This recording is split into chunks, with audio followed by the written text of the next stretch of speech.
Thank you, Gary.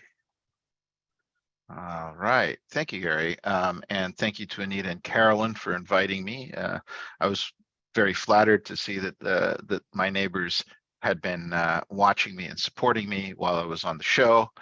And it's good to be here. Now, a little bit about me. As you know, I'm Luigi de Guzman. I'm an attorney here in DC in the litigation group Paul Hastings. During my day job, all of that fine print that y'all don't read, that's me. Everybody's got to make a living somehow, and that's how I make mine. Now, I am relatively new to Arlington, but not new to the area. My family arrived here in Northern Virginia in 1989, and we settled out in Fairfax. I like to tell people that I feel like I've worked my whole life to finally make it up into Arlington, and I've done it. So I feel very glad to have finally made it to where I wanted to get after all these years. Now, Jeopardy. Y'all, I know a lot of you probably watch. Every night. It has been a part of everybody's life for a very, very long time, and maybe some of you have thought that you can give it a shot. And my intention today is to give you some idea of what getting that shot might be, and to encourage you all to take it when you can. So, I was on Jeopardy at the end of season 38, that is the end of last summer, and at the start of this present season, season 39. As you know, I had a run of 6 games. I won 5 of them, and I lost the 6th. And everybody loses on Jeopardy. That's the first lesson. It took me a long time to get on Jeopardy. Now, I'm not ashamed to admit that I'm very lazy. And in the days that before the internet, people were encouraging me to try out for Jeopardy, and I was not a great fan of writing out postcards and waiting for things to come down and then figuring out when they were going to be in town. So it wasn't much to me. But I think around 2008, they started doing the online test, and they did it kind of like the bar exam 2 or 3 times a year. And I would do that. And now I'm assuming that's around 2008 or 2007. I don't have any records of my own that I took it. The earliest record that I have of taking the online test is 2011. To give you an idea of how long and how many chances that consumed. Now, the online test is now an anytime test, which means you can get online, sign up, and it will just boot up, and you can take the test and see how you do. And it's 50 questions. It's timed. You type the answers in, and at the end of it all, the screen says, "Thank you very much, and we'll get in touch." So I took my last online test I think it was the 2nd of February of 2020, right before the world ended. Was when I got my first, was when I got there. And just like the previous 10 years or so, I decided that it wasn't really worth thinking about too hard. It's a very low probability, so there's not much point getting too worked up about it. And indeed, it was not until, let me see here. Yes, it was not until October the 7th of that year that I heard back. And the first thing that you hear back when you have passed the online test, as it were, is they want you to come get on Zoom and take another online test while they watch you on camera to make sure that there's nothing untoward going on. I would later find out that they take this very, very seriously. The name of Van Doren turned up a couple of times while I was on set. And some of you all may actually remember the Van Doren scandal, and they really take that very seriously. So You take another 50 question test while they're looking at you on cam. It's kind of awkward. And then when that's over, thank you very much, and we'll be in touch. Now, at that point, you are waiting for them to call you in for an audition. And the next stage in the audition is supposed to be was supposed to be in person. That's when you turn up at a particular place. They set up like you were going to be on stage on the show, and you play a game, and one of the contestant coordinators will chat with you like they're Alex, or in this case, Ken or Mayim. And then, you know, based on that, they'll take their notes and go back into their production meetings and figure out who of that group they want to take. Now, as the world had ended and we were all on Zoom, all of the auditions had moved to Zoom also, which meant that instead of being in a hotel ballroom with, you know, a handful of other people pretending like you're on Jeopardy, you are in your bedroom on Zoom with about 9 other people pretending you're on Jeopardy. A contestant coordinator gets on and runs the show, and well, that didn't happen for me until the first week of December of 2020. So I go through the online the Zoom audition process, and this involves getting on Zoom. They break you up into groups of 3, and then you have to have a little clicky pen. Sadly, I don't have one here at my desk right now. You have a little clicky pen, and you play Jeopardy with a little clicky pen, and they see how you react to hearing clues and clicking in, and they have a little bit of an interview where you tell something fun about yourself. I was pretty boring, I think, during this. And then at the end of that, the contestant coordinator will have really good news for you. Congratulations, you're in the contestant pool. Now, I don't know how. Now, I assume that many of you all have been in Arlington long enough to get a jury summons, and this is kind of the same feeling, right? When you get a summons from the Eastern District, they'll tell you that you're in the jury pool for so many days. You got to keep calling in to check in. I got a jury summons in Arlington for the first time last year. By the way, it was a very big year for me, and so there you are, and you are in the contestant pool, they will tell you, for 18 months. So so who wants to guess how long it took for me to go from that moment to getting the call to get on television? 6 months. A year. Do we have any other? We have 6 months, we have 12 months. Any other bidders? 15 months. 15 months, says Gary. 15 months, says Gary. Anybody else? Well, 2 months. Now, it's the wrong game show, but I'm going to enforce the Price is Right rules. And Gary is correct, is closest. It was 16 months, 17 days before I got the call on April the 15th, a great day in America, as you know. On April the 15th, from John Barra, who's the contestant coordinator at Jeopardy. And I got the call while I was in a cab in Boston, on my way to go see a college friend that I hadn't seen in, I don't know, 15 or 20 years, who was going to go run the Boston Marathon the next day. And that was really wild, because he was like, hey, look, we were going through and we were thinking that, you know, we might want to have you on the show, and we were going to ask you whether you're going to be available. And I don't think I let him finish. Yes. Now, that was very professionally irresponsible of me, I have to say. As an attorney, you have to, you should check your calendar and check your docket. But my goodness, when are you going to get the call to be on Jeopardy, right?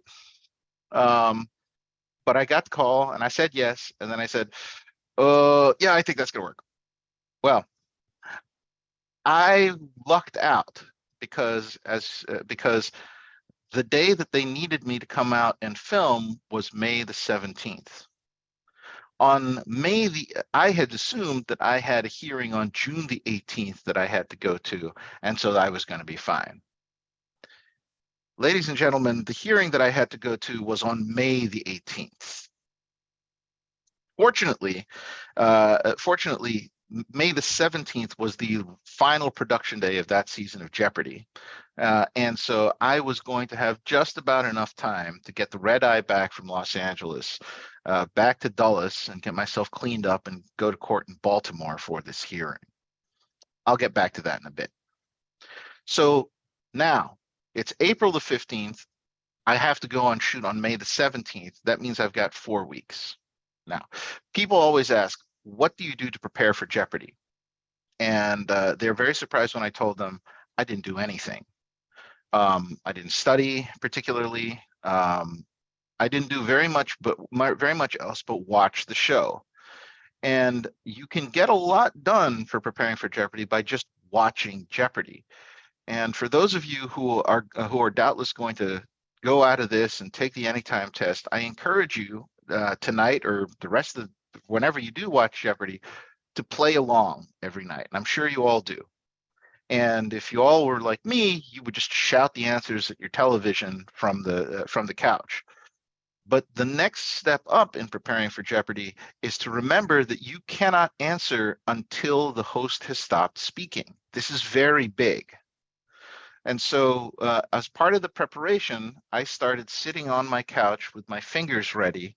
And whenever Ken or Mayim or God knows who was on TV during the time that we had lost Alex had stopped speaking, I would snap. Whether I knew it or not, just snap at the end of every clue. And I conditioned myself in that way to listen for the end of the clue and to be ready to go. So with that, I flew out to Los Angeles, and this being COVID, the production situation for Jeopardy was very different. I had to clear a PCR test before I flew out. I had to clear a PCR test on the day before we were scheduled to shoot. That was an awful lot of swabs up my nose in a very short period of time. It was not very pleasant. But I was going to be on Jeopardy. Who cares? They tell you to come. They tell you to come out with at least 3 outfits, and during the process you will have sent them. You'll have answered a questionnaire with a number of fun things about yourself and anecdotes. This is the hardest part about being on Jeopardy. People think that the hardest part about being on Jeopardy is knowing stuff. That's nonsense. Everybody knows stuff. You all know a lot of stuff. The hardest part about being on Jeopardy is to think that you're important or interesting enough to be on Jeopardy in the first place. And part of that is being able to tell a story. And one of the key lessons here has been some of the stuff that you don't even really think about is endlessly fascinating to people that don't know you. So, in a broader sense, give yourselves a bit of grace and a bit of peace when you think about your life, because you don't know what mundane thing about you everybody else will find really interesting. Now, once you get on set, you pull up into the Sony Picture Studio lot into a pair of sound stages, which I found out later were the 2 sound stages where they shot The Wizard of Oz, which is kind of crazy, right? It's straight Hollywood. Sound stages are old, great big doors, glaring sunshine outside, freezing cold and dark inside. But the first place you go is not the Jeopardy studio. No. You have to check in first. They process you in through the parking lot. You are socially distanced. You clear all of your paperwork, and then you file into the studio with all of your outfits. And now the fun starts. there are some opening words from the contestant coordinator, and then there is a long safety briefing from the designated safety officer on set, and the safety briefing is about COVID. And this is where you realize that not only have you that this is not glamorous anymore, because when you step onto a stage, when you step onto a production stage in Hollywood, you're not, how do I say this? You are walking onto a factory floor, a union factory floor at that, and you are the widget being produced. So these people take their jobs very seriously, and each station along in this production process is as serious and as intense as any assembly line you will see in Detroit or anywhere else. And the first step in that assembly line is wardrobe. You walk in and you unfold all of your outfits. And if you're like me, you realize that you are way, way, way more slovenly than you thought, or you are not good looking enough to be on television. I brought 3 outfits. One of them passed inspection. I guess this was my encouragement to go buy some new shirts, because the collars on my shirts had begun to fray ever so slightly, and on HD TV, this will not do. And the very kind wardrobe ladies disqualified each of those shirts. So I was down to 1 shirt, 1 tie, 1 jacket. So not looking good for a long run on Jeopardy there. After you pass through wardrobe, you get yourself dressed, and you get to go to hair and makeup. This, ladies and gentlemen, is a revelation. If you have never sat in a Hollywood hair and makeup chair, I highly encourage you to find some way to do so. You are in the hands of people whose entire job is to make you look fabulous, and they do a great job at it. It's the whole thing, the mirror with the light bulbs, the canvas sling chairs, and somebody asked me what I put in my hair. I don't put anything in my hair. Man, I like these are questions that I never had any answers to. And the makeup, by the way, I hadn't worn makeup in many years, not since high school theater. And this being television, it's troweled on. It's very thick. It's so thick that you can't. It's so thick that you're constantly aware that it's on your face. And oh, I'm going to ask, what did they do with my mustache? They didn't do anything. I was aware that was going to be a problem, so I trimmed that before I trimmed it before I flew out, and I kind of made sure that it was all straight. But that was very hard to control, because due to COVID, we were all wearing masks all the time.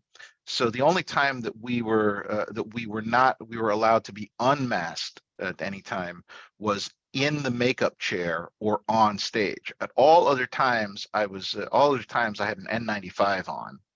And bonus, if you taped my shows, you can see where the strings on my mask were, because they wore little grooves in that thick makeup on my cheeks. Yeah, as I said, I'm not very used to wearing makeup. Some of you folks may be rolling your eyes, but these are problems that are new to me. And anyway, after you get through makeup, you sit down. Oh, by the way, there's no backstage. These are very small sound stages, and so all of our backstage and makeup and hair was on the Wheel of Fortune set. That's right, folks. We got I was sitting in a makeup chair, and if I reached back behind me just so, I could have touched the wheel.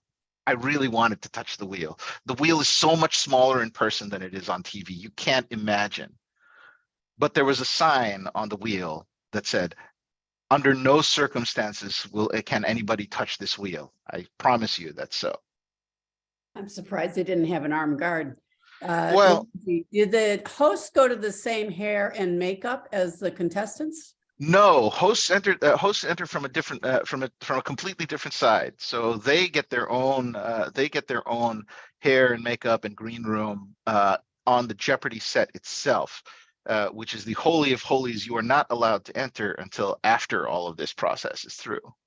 So now having completed the necessary ceremonial ablutions, as it were, you're led into the Jeopardy set. Now it's time for rehearsal. And in rehearsal, this is the first time that you meet your friend, the buzzer, the game board, the first time that you're on stage. It's a very intense moment. There's enough time for now.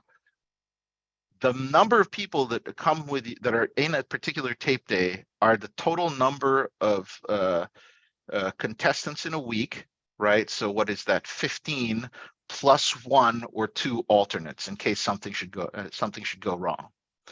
The feeling is a cross between summer camp and jury duty. In the sense, so I want to put that in your mind as we go forward. And when we go into the stage to go to rehearsal, this is also when the camera for the first time gets a look at you, and so all of the camera folks frame you up, and they have to make sure that all the shots are even, and to do that, they have little risers behind those lecterns that you see on TV.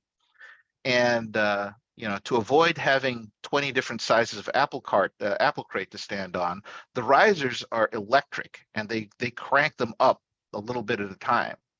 So I'm not ashamed to say it. I was jacked up about a quarter inch off the ground on a little platform.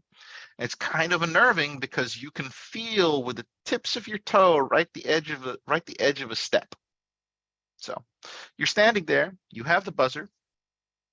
Unlike on TV, where the clue is blown up to the size of your whole TV when they're reading it, we have to read the clue on the board.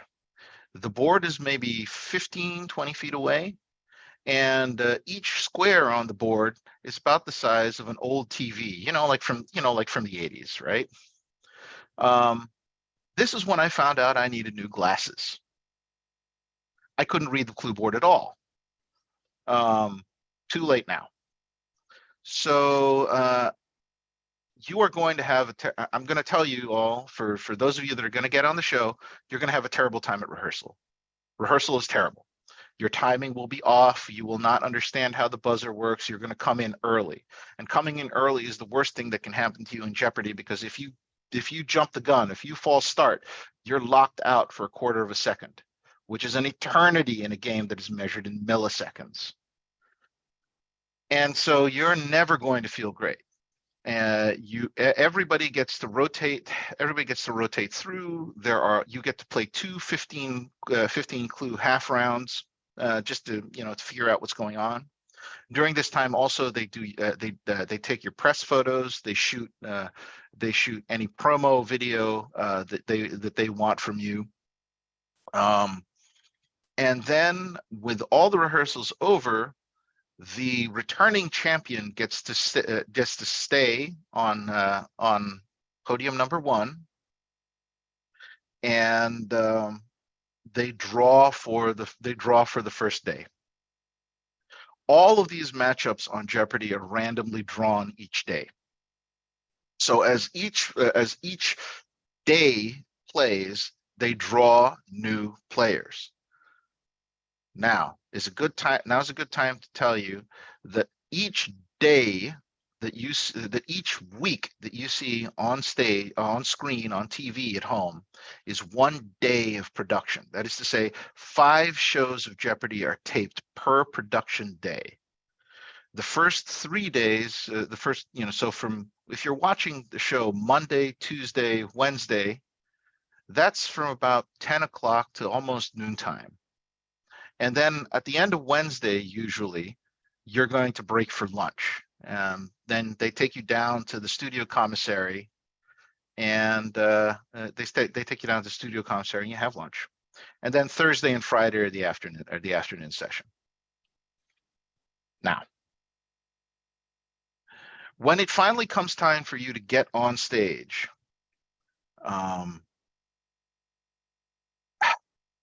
it is probably one of the most emotionally intense things that I have done in my life. And I do not exaggerate this. The longtime voice of Jeopardy, the public address announcer, is, as you all know, is Johnny Gilbert. And Johnny Gilbert, being somewhat advanced in age, they didn't want him coming into the studio and risk him getting sick. So they had one of the producers stand in for Johnny, reading all of the contestant announcements. The producer in this case is Sarah Foss, who, if you listen to the Inside Jeopardy podcast, you'll know her voice. She was on the Clue crew.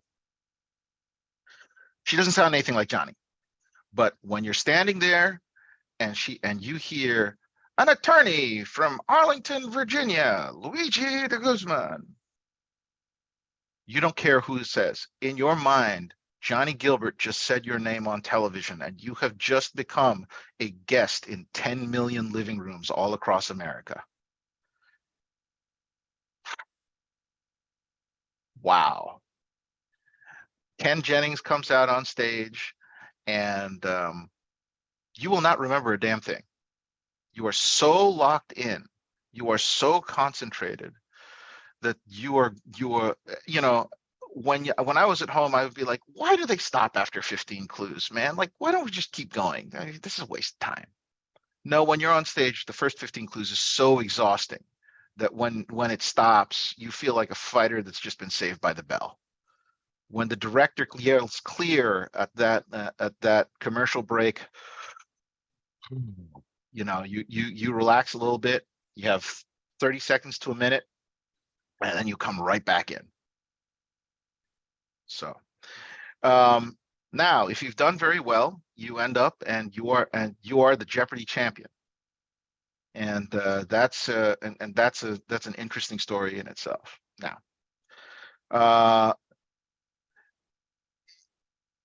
going on a run is fun too, because my first tape day was Friday, the very last episode of season 38, which meant that I was able to get back to Baltimore for my hearing. Now I remember when I told you I wasn't used to wearing makeup, that meant I wasn't used to taking it off either, and I didn't think about it. So I flew that whole red eye back from LAX to Dulles with a face full of stage makeup, and no way to take it off. Fortunately, I was able to scrub before I needed to get into court. I see that we have a lot of questions in, so I'm going to stop there and take some questions, because I know folks are really want to know stuff, and I don't know what to tell them unless they ask me. Well, at what age did you realize you were better able to remember and recall information and trivia than most other people? I mean, I guess I would say that that was a fairly young age. Now remember, I told you that I couldn't read the clue board because I realized I needed new glasses. I didn't wear glasses until my family moved here to the United States, and that was when I was already 8.5 years old, by which time that I had learned to read. I had already known how to read. Now, one of the things about being a little kid that can't see is that makes you really lousy at normal little kid things like playing ball or playing tag or doing pretty much anything at recess. Which meant that I at one point I got so sick of being terrible at it that I walked into my school library. I was in Honduras at the time, and the librarian let me in, and for a solid year I worked my way left to right with any book that I could put my hand on and read, because I couldn't see the ball, but I could put my face into a book and read it. So I think a lot of that came from a year or two at age 6 or 7 with my face in children's books, because I was really lousy at playing ball. I'm still lousy at playing ball, but at least I can still read. Also, later on in life, I went to high school, middle and high school at Flint Hill School in Oakton. I think some of you may know it. And we were very good in Latin. And the Latin, the Virginia Junior Classical League and the National Junior Classical League run a quiz bowl type competition called Curtamen, buzzers and all of it, where all the subject matter is Latin language and classical civilization. And I was pretty good at that. Me and my team won several state championships, and we won a few nationals too. So everybody was always on me to, go on Jeopardy. In fact, some of the folks that I knew from Latin actually ended up going on Jeopardy before me. But I never really thought to do it until they opened up the auditions to online. So what about pop culture knowledge? Pop culture knowledge. Okay. Pop culture knowledge is highly time dependent. So I am and I think this is true for pretty much everybody. You are going to absolutely dominate any pop culture that happened when you were in high school and college, because that's all your life was, right? And then after that, it gets harder and harder to keep up, because like, who can, right? Like, I couldn't wrap you one